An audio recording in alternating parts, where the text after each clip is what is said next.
Hi viewers, welcome to our channel. ప్రస్తుతం మనతో పాటు దామ బాలాజీ గారు, సీనియర్ జర్నలిస్ట్ ఉన్నారు. వారితో ఒకసారి మాట్లాడదాం. సార్ నమస్కారం సార్. నమస్తే. సార్, 'పుష్ప 2' ట్రైలర్ని మొన్న పాట్నాలో రిలీజ్ చేశారు. ఆ ట్రైలర్కి మంచి అప్లాజ్ వచ్చేసాయి. సో ఎక్స్పెక్టేషన్స్ ఉన్నదాన్ని ఇంకాస్త పెంచే విధంగా ఆ ట్రైలర్ అయితే ఉంది. సో సినీ ప్రముఖులు కూడా చాలామంది వాళ్ళ అభినందనలు అయితే తెలియజేస్తున్నారు సార్. కానీ మెగా హీరోస్ అయితే ఈ ట్రైలర్ పైన పెద్ద స్పందించలేదు.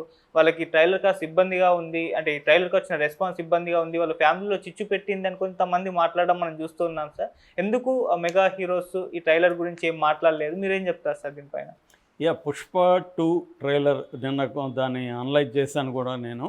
అది సౌత్ ఇండియాలోనే రికార్డ్ క్రియేట్ చేసింది. ఫస్ట్ టైం 24 గంటల్లో దాదాపు 5 కోట్ల ఇది వచ్చింది. దాదాపు 14-15 లక్షల లైక్స్ వచ్చాయి. 40,000కు పైన కామెంట్స్ వచ్చాయి. హిందీది కూడా కలుపుకుంటే దాదాపు 6-7-8 కోట్ల వ్యూస్ రావడం అనేది మామూలు విషయం కాదు 24 గంటల్లో.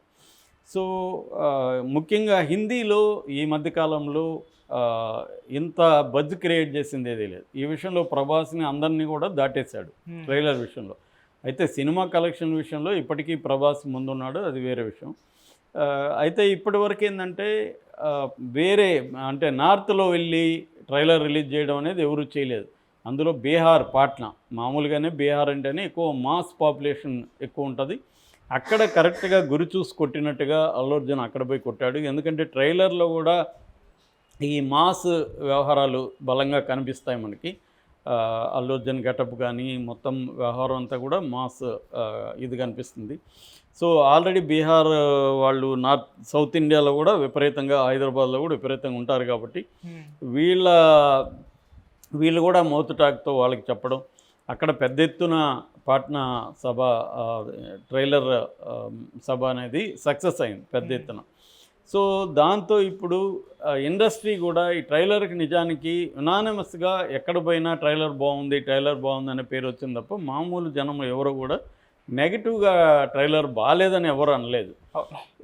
ఈవెన్ రాజమౌళి వైల్డ్ ఫైర్ బ్రహ్మాండంగా ఉంది, తర్వాత నేను పుష్ప అన్నట్టుగా ఆయన కామెంట్ పెట్టాడు. ఆర్జీవి అయితే ఇంకా విపరీతంగా పోడేశాడు. సో ఇలాగా సినిమా ఇండస్ట్రీ నుంచి కూడా దీని పట్ల పాజిటివ్ వైబ్ అయితే వచ్చింది. దీనికి పోటీగా రిలీజ్ చేయాలనుకున్న సినిమాలను కూడా హిందీ వాళ్ళు కూడా పక్కకు పెట్టుకున్నారు. 6,500 థియేటర్లు ప్రపంచవ్యాప్తంగా ఇది రిలీజ్ చేస్తున్నారు. ఇది కూడా రికార్డ్ అని చెప్పొచ్చు. ఇన్ని సినిమాలు ఎవరు చేయలేదు. దాని తర్వాత టికెట్ రేట్లు కూడా 300 వరకు ఫస్ట్ డే పెట్టుకోవడానికి ట్రై చేస్తున్నారు 2 తెలుగు రాష్ట్రాల్లో. అది కూడా వాళ్ళకి వచ్చే అవకాశం ఉంది అనేది కూడా అంటున్నారు. ఏ రకంగా చూసినా ఇది రికార్డులను అయితే బ్రేక్ చేస్తుంది. హిందీ వాళ్ళు కూడా దీంట్లో నార్త్ ఇండియా మీడియా కూడా దీని మీద ఫోకస్ చేస్తున్నారు. ఎందుకంటే పుష్ప ఫస్ట్ పార్ట్ విపరీతంగా హిట్ అవ్వడమే కాకుండా పాటలు బజ్ క్రియేట్ చేస్తాయి. నిజానికి ఈ సినిమాలో పాటలు అంత బజ్ క్రియేట్ చేయలేవు. ఒక 2 పాటలేమో పుష్ప ఒకటి కానీ ఇంకోటి నా సామి పాట, ఈ 2 మాత్రం ఇప్పటికి ఉన్నాయి. కానీ ఇంకా కొన్ని రిలీజ్ కూడా చేయలేదు. ఆ స్పెషల్ సాంగ్ అవి రాబోతున్నాయి. కానీ దాంట్లో అయితే పాటలు విపరీతం క్రియేట్ చేయని రీల్స్, కొన్ని వేల రీల్స్ బెంగాలీ, మలయాళం, హిందీ అందరూ కూడా దాన్ని పెద్ద ఎత్తున ఇచ్చేశారు. తమిళ్లో కూడా అది తమిళ్ సినిమాలాగా నేటివ్ ఓన్ చేసుకున్నారు. సో ఈ క్రమంలో ఖచ్చితంగా ఇతను పాన్ ఇండియా ప్రభాస్ తర్వాత, ఎందుకంటే ఇప్పటివరకు ప్రభాస్ నెంబర్ 1 మనకి తెలుగు నుంచి పాన్ ఇండియా స్టారు. ప్రభాస్ తర్వాత తను ఒక డిఫరెంట్ క్రియేట్. ప్రభాస్దేమో ఒక దాని ఏమంటారు లార్జర్ దాన్ లైఫ్ స్కీమ్స్లో ఎక్కువ వెళ్తాడు. ఇతను అట్ట కాకుండా కింది స్థాయిలో పీపుల్ని కనెక్ట్ చేసే విధంగా ఇతని సినిమా ఉంటుంది. సో ఈ కాంటెక్స్లో ఏంటంటే ఇప్పుడు ఒక కొత్త విషయం బయటకు వచ్చింది. అదేంటంటే మొత్తం మెగా క్యాంపులో కుళ్ళు కనబడుతుంది. ఇంత స్థాయిలో ఉంటుందని వాళ్ళు ఊహించలేదు. మెగా క్యాంపులో ఆల్రెడీ అల్లు అర్జున్ పట్ల ఒక వ్యతిరేకత ఉంది మెగా ఫ్యాన్స్కి కానీ, పవన్ కళ్యాణ్ ఫ్యాన్స్కి కానీ, తెలుగుదేశం వాళ్ళకి. వాళ్ళు కూడా ఫస్ట్లో దీన్ని తేరుకొని ట్రైలర్ని మనం నెగిటివ్గా ఎలా చెప్పాలనేది వాళ్ళకి అర్థం కాలేదు. మెల్లమెల్లగా స్టార్ట్ చేశారు. సో ఇప్పుడు ట్రోల్స్ ఎక్కువ అవుతున్నాయి. అసలు మీరు గుండెల మీద చేసుకొని చెప్పండి, అసలు ఇది మీకు నచ్చిందా నిజంగానే అని కొంతమంది పెట్టడం.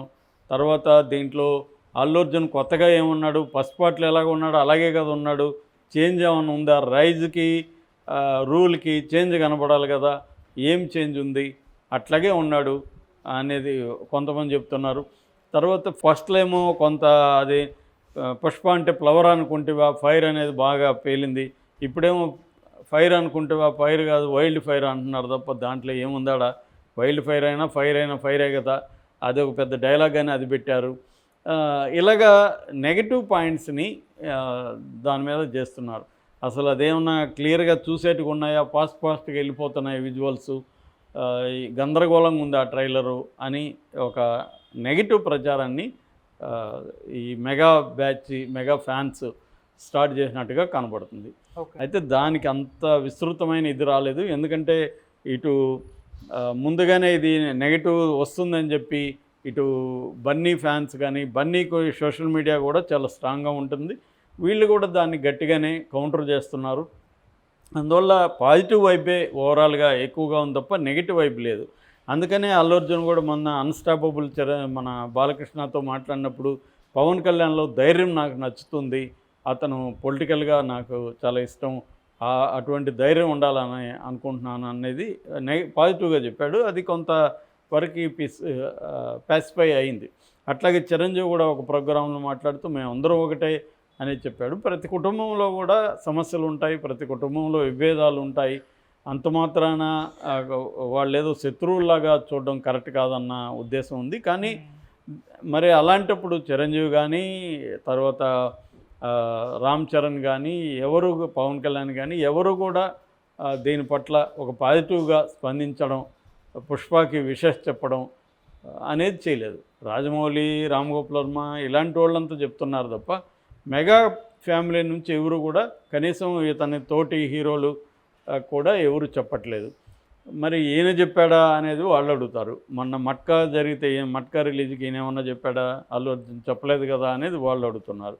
ఏదేమైనా ఇదైతే దీనివల్ల మళ్ళొకసారి విభేదాలు బయటకు వచ్చాయి. పుష్ప 2 మెగా క్యాంపులో ఉండే విభేదాలు, మెగా ఫ్యామిలీలో ఉండే విభేదాలని మళ్ళీ బయటికి తీసుకొచ్చింది అని చెప్తున్నారు. ఖచ్చితంగా జరుగుతుంది. ఎందుకంటే అల్లు అర్జున్ కూడా కొంత ర్యాష్గా మాట్లాడడం గతంలో, పవన్ కళ్యాణ్ కూడా ఒకప్పుడు పనికొచ్చే ప్రజలకి పనికొచ్చే విధంగా రోల్స్ ఉండేవి, ఇవాళ నెగిటివ్గా స్మగ్లర్లు హీరోలు అవుతున్నారు అనేది ఆయన చెప్పారు. అది కూడా అడవికి సంబంధించిన దీంట్లో ఆయన శివరాజ్ కుమార్ని కంపేర్ చేస్తూ అడవిని కాపాడేవాళ్ళు ఒకప్పుడు హీరోలు అయితే ఇప్పుడు అడవిని ధ్వంసం చేసే స్మగ్లర్లు హీరోలు అని చెప్పాడు. క్లియర్గా అది పుష్పకే వర్తిస్తుంది.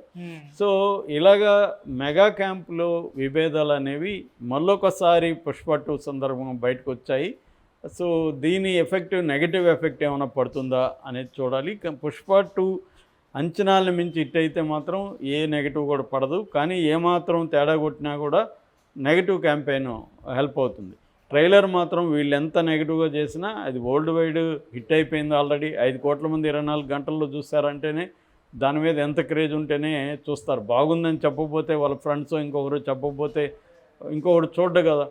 రెండోది ఒకసారి చూసిన వాళ్ళు 10 సార్లు కూడా చూసిన సందర్భాలు మనకు కనబడుతున్నాయి. ఎందుకంటే దాని మీద విశ్లేషణలు, దాని మీద ఎలా అర్థం చేసుకోవాలి, అరగుండా అతను ఎవరు, భార్య మాట పిల్లం మాట వింటే ఎట్టుంటుందో చూపిస్తా, ఈ డైలాగులన్నీ నచ్చాయి. వైల్డ్ ఫైర్ కూడా కరెక్ట్గా పేలింది అక్కడ. ఎందుకంటే ఆ సీన్లో ఇది పుష్ప అంటే ఏమో తెలుసు అంటే వాడు ఫైర్ అని గన్ను పేల్చి చెప్పడం, ఫైర్ కాదు వైల్డ్ ఫైర్ అని కానీ వెనకాల పెట్టిన బాంబులు పేలడం, మామూలుగా అలాంటి సీన్లు ఎప్పటి నుంచో భాష దగ్గర నుంచి చూస్తున్నాం మనం. కానీ కాంటెక్స్ట్ వల్ల అది ఇంట్రెస్టింగ్గా చేయడం. నిజానికి పుష్ప గెటప్ కూడా దానికి దీనికి తేడా ఉంది. ఇతను కొద్దిగా రిచ్ గెటప్ కనబడుతుంది. ఇతను షూల దగ్గర నుంచి వాచ్ దగ్గర నుంచి అన్ని జాగ్రత్తలు తీసుకున్నారు. ఇతను ఫ్లైట్లు, హెలికాప్టర్ సపరేట్గా ఈ రైజ్ దగ్గర నుంచి రూల్ అనేది తీసుకున్నారు. ఎందుకంటే సుకుమార్ ఏమి ఏదో ఫ్లూక్ మీద వచ్చిన డైరెక్టర్ కాదు, అతనికి ప్రతిదీ తెలుసు. హాలీవుడ్ సినిమాలు కొన్ని 100,000 అతను చూసిన ఇది ఉంది. వాళ్ళకి మంచి టీం ఉంది, వర్క్ చేస్తారు. ఎక్కడ లోపాలు ఉన్నా వాళ్ళు డిస్కస్ చేసుకుంటారు. అట్లాగే అల్లు అర్జున్ కూడా సినిమా మేకింగ్లో ఇన్వాల్వ్ అవుతాడు. అతనికి సినిమా ప్యాషన్ చాలా ఉంది. మామూలుగానే అల్లు అరవింద్ క్యాంపు సినిమాల్ని చాలా జాగ్రత్తగా కన్స్ట్రక్ట్ చేసుకొని అందరి అభిప్రాయాలు తీసుకొని బయటికి తీసుకొస్తారు వాళ్ళు. సో అంత ఈజీగా హీరోలకి సరెండర్ అయిపోయే బ్యాచ్ కాదు వాళ్ళు. సో అలాగా అంత జాగ్రత్తగా ఇది తీసుకున్నారు. ప్రతి దాంట్లో కూడా లోపాలు ఉంటాయి, తెలిసి ఈ లోపాలు కూడా చేయొచ్చు వాళ్ళు, ఇలాగ ఉన్నాయని. మనకు లోపంగా అనిపిస్తుంది, అవతలోడికి లోపం ఉండదు. అంటే లాజిక్ లేకపోతే మనకు లోపం అనిపిస్తుంది. చాలాసార్లు హిచ్కాకే చెప్పాడు, when logic enters drama dies అని హిచ్కాక్ ఫేమస్ కొటేషన్ ఉంది. అంటే లాజిక్ ఉంటే ఒక్కోసారి డ్రామా ఉండదు. సో లాజిక్ని పక్కన పెట్టి డ్రామా వర్కౌట్ అవుతుంది. అది అందరూ చేస్తారు, మండాత్మ దగ్గర నుంచి రామగోపాలమ్మ దగ్గర నుంచి అందరూ కూడా లాజిక్ లేకుండా కూడా చాలా వాటిలో ఉంటాయి. ఎందుకంటే అక్కడ drama important, emotion important. Emotion important అన్నప్పుడు లాజిక్ ఉండదు. లాజిక్ కూడా మన జీవితంలో కూడా మనం అన్నీ లాజికల్గా చేస్తుంటాము. మన మైండ్ ఇర్రేషనల్గా చాలాసార్లు ఉంటుంది, మనల్ని కూడా ఎమోషనల్ డామినేట్ చేస్తుంటాయి. తర్వాత మనం ఆలోచిస్తాం, ఎందుకురా మనం అంత ఘోరంగా అప్పుడు బిహేవ్ చేసామని మనమే అనుకుంటాం. అంటే మన లాజిక్ని మన ఎమోషన్ డామినేట్ చేస్తుంది. అలాగే కాబట్టి అలాంటివి ఉండొచ్చు. ఏదేమైనా మెగా క్యాంపు దీని పట్ల అప్రిషియేట్ చేయట్లేదు, ఎంకరేజ్ చేయట్లేదు. మళ్ళొకసారి వాళ్ళ విభేదాలు బయటకు వచ్చాయని చెప్తున్నారు. Okay sir, thank you so much.